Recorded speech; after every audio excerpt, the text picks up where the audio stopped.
Comment comprendre cette belle fête de l'Épiphanie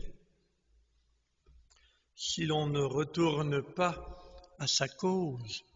Pourquoi l'Épiphanie est-elle une si grande fête, une si belle joie pour le peuple devant l'avènement de Jésus? La première lecture cherchait à y répondre. Que nous dit le prophète Isaïe au chapitre 60e? Nous sommes au temps de l'exil, vers 550 avant Jésus-Christ. Le peuple a quitté Jérusalem, on l'a déporté en Babylonie. Il a tout perdu. Sa religion s'est effondrée. Sa culture s'est effondrée. Sa société a été dispersée. Ses dirigeants sont morts ou déportés. Que reste-t-il sinon de vagues souvenirs qui font mal du temps où des foules s'assemblaient à Jérusalem pour célébrer les grandes fêtes de notre Dieu? Le temps où les enfants grouillaient partout pour célébrer, chanter la joie d'être ensemble pour célébrer.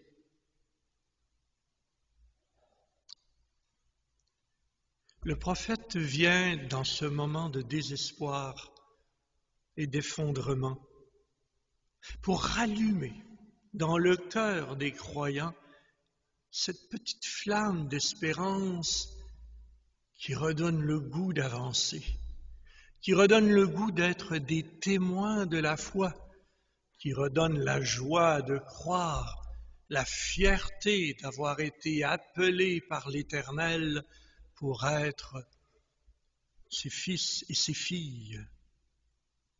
Et l'on entend dans les rues désertes cette voix du prophète qui s'élève. Debout, debout Jérusalem, debout Olivier, resplendis. Elle est venue, ta lumière. Et la gloire du Seigneur s'est levée sur toi. Le message qui nous est délivré aujourd'hui, que l'on entend et qu'ont entendu nos pères dans la foi il y a plus de 2500 ans, c'est cette espérance qui se rallume. Il vient celui qui est la lumière des peuples. Sur toi se lève le Seigneur, sur toi sa gloire apparaît. Les nations marcheront vers ta lumière. Et c'est Jésus qui est apparu.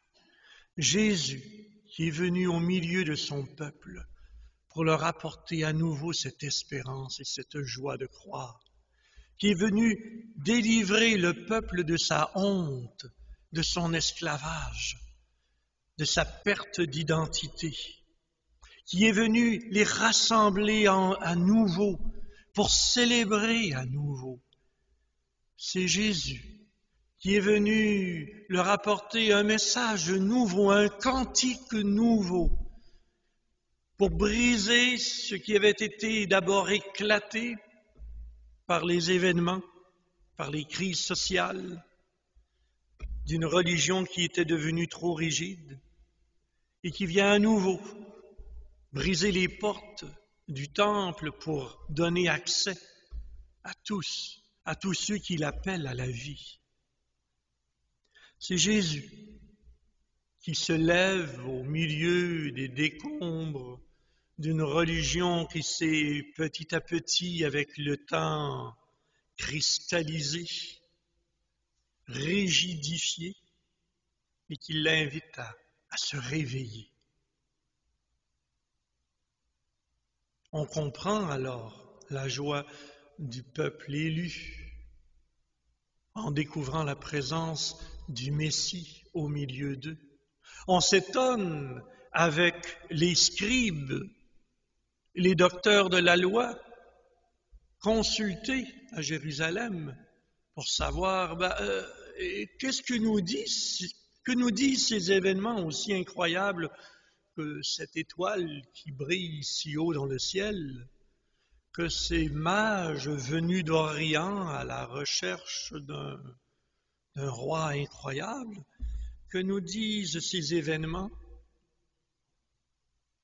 L'Écriture, répond-il, l'Écriture nous dit qu'elles annoncent l'avènement du Messie, de celui que nous attendons, de la lumière que nous espérions sur notre peuple, sur notre temple, sur notre foi.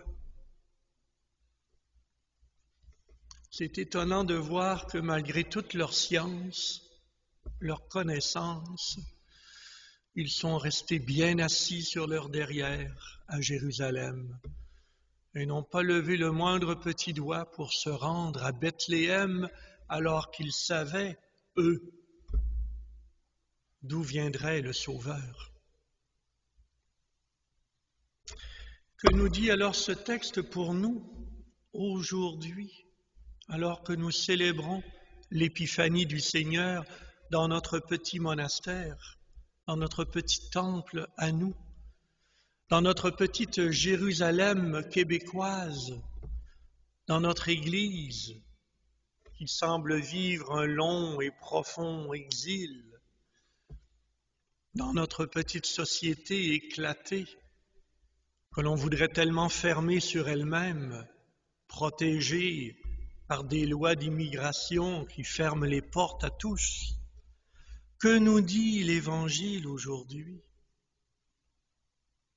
Debout, resplendit, elle est venue, ta lumière. Jésus vient encore aujourd'hui pour nous réveiller, pour nous sortir de notre torpeur.